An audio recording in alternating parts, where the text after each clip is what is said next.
Hi everyone, welcome to our class of Organic and Inorganic Chemistry course CH302 S5BSc.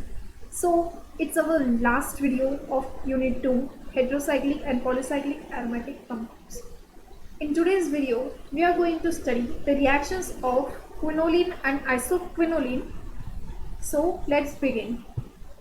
First, let's start with the reactions of quinoline. So first is the basic character. This reaction shows the basic character of quinoline. Quinoline किती basic आहे आपण ते बघितलं होतं previous व्हिडिओमध्ये. Quinoline is less basic than pyridine. पिरिडिनपेक्षा quinoline हा कमी बेसिक आहे. आता जेव्हा याची रिॲक्शन एका ॲसिड सोबत केली आपण इथे क्लोरीन सोबत रिॲक्शन केली. हायड्रोक्लोराईड सोबत जेव्हा क्विनोलिनची रिॲक्शन करू आपण तेव्हा काय होईल, हा नायट्रोजन काय करेल, हा प्रोटॉन अब्स्ट्रॅक्ट करेल, बरोबर, since it is having lone pair on it. नायट्रोजनने प्रोटॉन अब्स्ट्रॅक्ट केला की इथे काय आलं, पॉझिटिव्ह चार्ज क्लोरीन मायनस. ठीक आहे.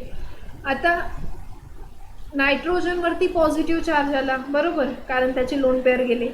मग हा क्लोरीन इथे पॉझिटिव्ह चार्ज, इथे निगेटिव्ह चार्ज, थोडं आयोनिक इंटरॅक्शन असल्यामुळे हे क्लोज विसिनिटीमध्ये असतील, म्हणजे जवळपास राहतील ते एकमेकांच्या, म्हणून इथे क्लोरीन मायनस असं लिहिलं आहे. ठीक आहे. आणि जेव्हा आपण याची रिॲक्शन मिथिल आयोडाईड सोबत करू, क्विनोलिनची रिॲक्शन मिथिल आयोडाईड सोबत. आता मिथिल आयोडाईडचे चार्ज आपण कसे घेणार, आयवरती negative charge, since I is more electronegative. CH3 वरती काय येईल, पॉझिटिव्ह चार्ज, म्हणजे काय, हा इलेक्ट्रोफाईल आहे, बरोबर. नायट्रोजनचे लोन पेअर ह्या पॉझिटिव्ह चार्जवरती अटॅक करेल, हा आय मायनस निघून जाईल, इथे आपल्याला हा फॉर्म होईल. ठीक आहे. This structure will be form. This nitrogen here methyl group will be attach. इथे पॉझिटिव्ह चार्ज असल्यामुळे इथे हा आय निगेटिव्ह याच्या विसिनिटीमध्ये असेल, म्हणजे त्याच्या जवळपासच राहील. ठीक आहे. So overall, what does this reaction shows is the basic nature of quinoline. Quinoline basic nature कसं असेल, कोणत्या पोझिशनला रिॲक्ट करेल as a base. So it is nitrogen position. Next is the oxidation reaction of quinoline. Oxidation reaction आपण कोणत्या रिएजंटच्या प्रेझन्समध्ये करणार आहोत, तर ते आहे alkaline KMnO4 potassium permanganate and acid, second acid use करू.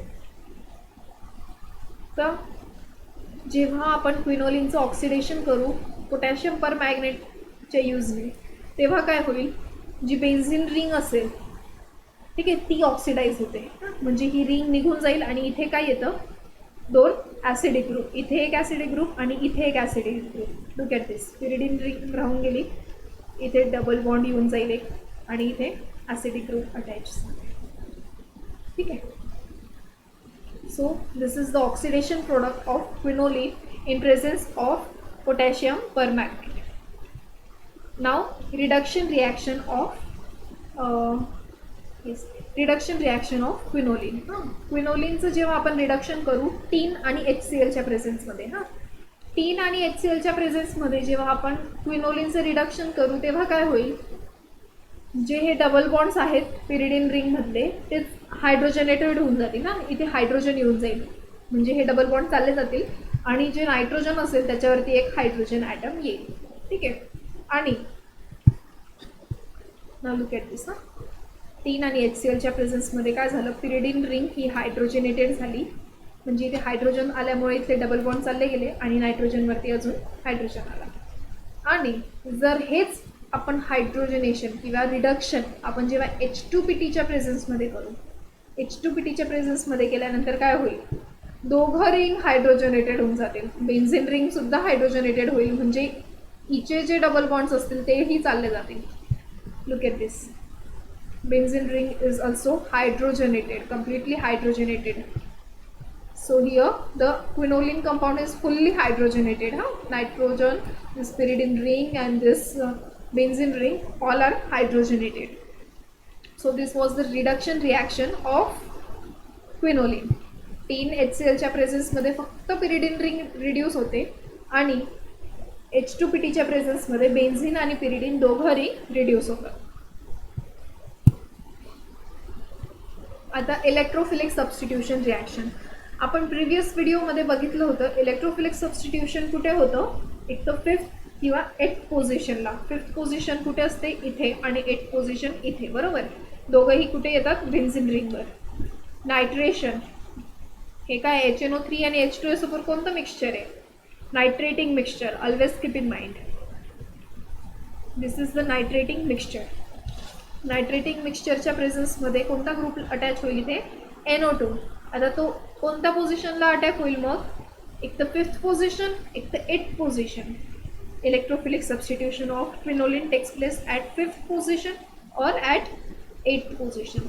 इथे काय आहे, 8th पोझिशनला आहे आणि इथे कोणतं आहे, 5th पोझिशनला आहे. ठीक आहे, दोघं प्रोडक्ट आपल्याला मिळतील.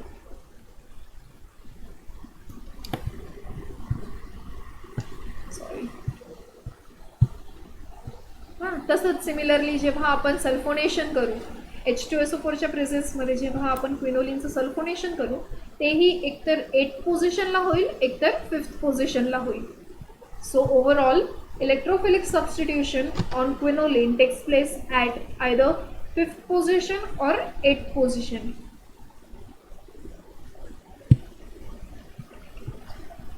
नाव न्यूक्लियोफिलिक सबस्टिट्यूशन. न्यूक्लियोफिलिक सबस्टिट्यूशन आता हे क्विनोलिनमध्ये कोणत्या पोझिशनला होतं, एक तर 2nd पोझिशन किंवा 4th position. When ever mostly तरी काय असतं ना, 2nd पोझिशनलाच न्यूक्लियोफिलिक सबस्टिट्यूशन होत असतं. पण जेव्हा कधी आता 2nd पोझिशनला ऑलरेडी जर सबस्टिट्यूएंट अटॅच असेल तर ते सबस्टिट्यूशन हे 4th पोझिशनला होईल. आता ह्या स्ट्रक्चरमध्ये तर 2nd पोझिशनला कुठलंही सबस्टिट्यूएंट अटॅच नाही आहे, त्यामुळे इथे काय होईल, न्यूक्लियोफिलिक सबस्टिट्यूशन हे 2nd पोझिशनला होईल. NaNH2 NH3 H2O. याच्या प्रेझन्समध्ये काय आहे, अमायनेशन रिॲक्शन आहे. 2nd पोझिशनला अमाइन ग्रुप अटॅच होईल, न्यूक्लियोफाईल. ब्युटिल लिथियम, इथे काय N ब्युटिल ही न्यूक्लियोफाईल आहे, तोही कुठे लागेल, 2nd position, N butyl. Right. So overall this was the nucleophilic substitution reaction. Next we are going to see is the reactions of isoquinoline. Near about the reactions of quinoline and isoquinoline are all same. Just few changes are there. I think one change is about the position of nucleophilic substitution. In case of quinoline, it is 2nd and 4th position, while in case of isoquinoline, the position is 1st position. So let's see the reactions of isoquinoline. First is the oxidation reaction of isoquinoline. Now this is the isoquinoline. ठीक आहे, oxidation आपण KMnO4च्या प्रेझेन्समध्ये करू. आता KMnO4च्या प्रेझेन्समध्ये oxidation केलं की मग इथे ना 2 प्रोडक्ट आपल्याला मिळतात. ठीक आहे, एका प्रोडक्टमध्ये काय होतं आहे, बेन्झीन रिंग ऑक्सिडाइज होते आणि दुसऱ्या प्रोडक्टमध्ये पिरिडीन रिंग ऑक्सिडाइज होते. पिरिडीन रिंग ही ऑक्सिडाइज होते. इथे काय झालं आहे, पिरिडीन रिंग ऑक्सिडाइज झाली आहे आणि इथे बेन्झीन रिंग ऑक्सिडाइज झाली, बरोबर. इथे COOH, इथे COH, इथे COH, इथे COH. So overall this was the oxidation of isoquinoline. आपल्याला आठवत असेल क्विनोलिनची रिॲक्शन आपण आता जस्ट बघितली आहे. क्विनोलिनच्या रिॲक्शनमध्ये काय होत होतं, बेन्झीन रिंग ऑक्सिडाइज होत होती आणि आपल्याला असं प्रोडक्ट मिळत होतं, बरोबर. फक्त नायट्रोजनची पोझिशन इथे होती. So let's see moving toward the next reaction, that is the reduction. Reduction आपण जेव्हा टीन आणि HClच्या प्रेझेन्समध्ये करतो आयसोक्विनोलिनचं, त्यावेळी काय होतं, जी पिरिडीन रिंग आहे ती रिड्यूस होते फक्त. म्हणजे इथले जे डबल बॉन्ड्स असतील ते चालले जातील आणि नायट्रोजनवरती पण हायड्रोजन येईल, बरोबर, टीन HClच्या प्रेझेन्समध्ये. आणि हेच रिडक्शन जेव्हा आपण H2Ni, H2 आणि निकेलच्या प्रेझेन्समध्ये करू तेव्हा काय होईल, बेन्झीन आणि पिरिडीन दोघंही रिंग हायड्रोजनेटेड होऊन जातील. म्हणजे complete hydrogenation takes place and both the rings are reduced here. So this was very similar to that of quinoline. ह्या जस्ट सीन दोघं रिॲक्शन्स अगदी सेम आहेत, फक्त नायट्रोजनच्या पोझिशनचा फरक आहे दोघांमध्ये, बाकी काहीच फरक नाही आहे. ठीक आहे. Now the next is electrophilic aromatic substitution. This is isoquinoline. H2S2O7 याला काय म्हणतो आपण? Do you know what do we call this? Oleum.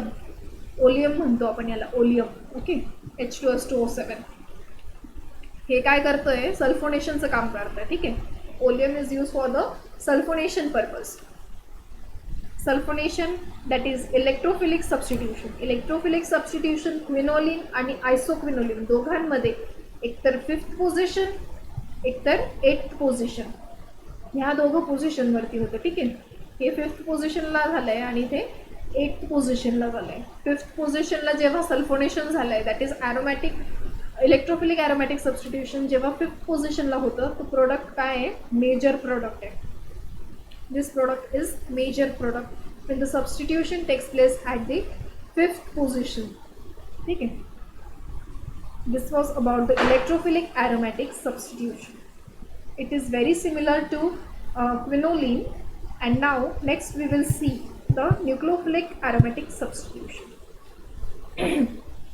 Quinoline आणि आयसोक्विनोलिन दोघांच्या रिॲक्शनमध्ये जो डिफरन्स असेल तो आपल्याला फक्त न्यूक्लियोफिलिक ॲरोमॅटिक सबस्टिट्यूशनमध्ये बघण्यात मिळतो, कारण दोघांची पोझिशन वेगवेगळी आहे. ठीक आहे, इथे रिॲक्शन होईल ती ह्या 1st पोझिशनला होते. NaNH2 अमायनेशन रिॲक्शन आहे, 1st पोझिशनला अमायनेशन होईल.